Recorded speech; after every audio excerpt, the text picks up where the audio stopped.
spiritual dimension of generational wounds.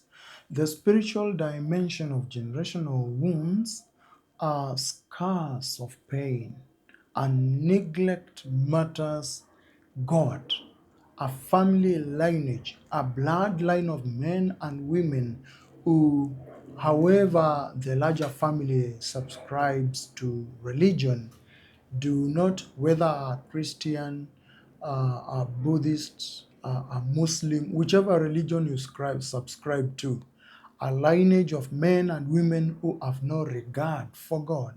For example, a repeated pattern of not praying, not going to church.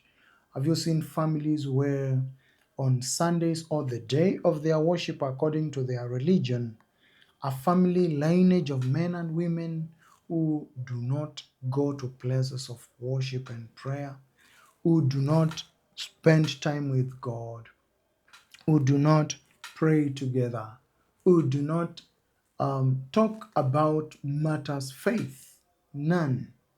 And even when a family member dies in that family, they pay the clergy, religious people to come and bury their own, but they don't go to church, to mosque, or subscribe to any other religion, be it Buddhism, Brahmanists, or either, whichever the religion.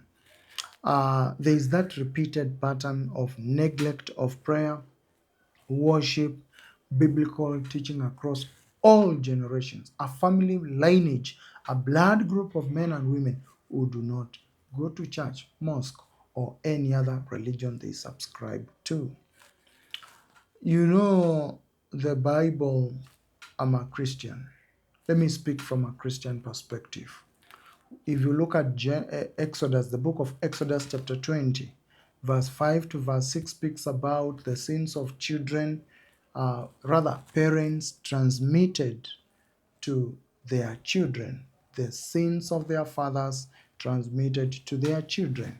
And this affects third and fourth generation.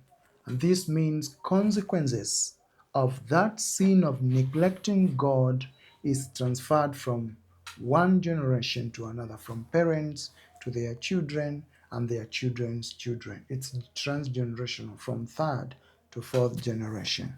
However, if you are a Christian, for instance, you remember the biblical concept of individual responsibility. Ezekiel chapter 18 clarifies that each person is accountable before God. And this means we can break the cycle of spiritual wounds, spiritual dimension of generational wounds that have been left to us. My calling to you today is, remember Abraham and Isaac? They both lied about their wives, and it became transgenerational. Jacob favored his son Joseph, and it became transgenerational. The dysfunctional family and favoritism seen through.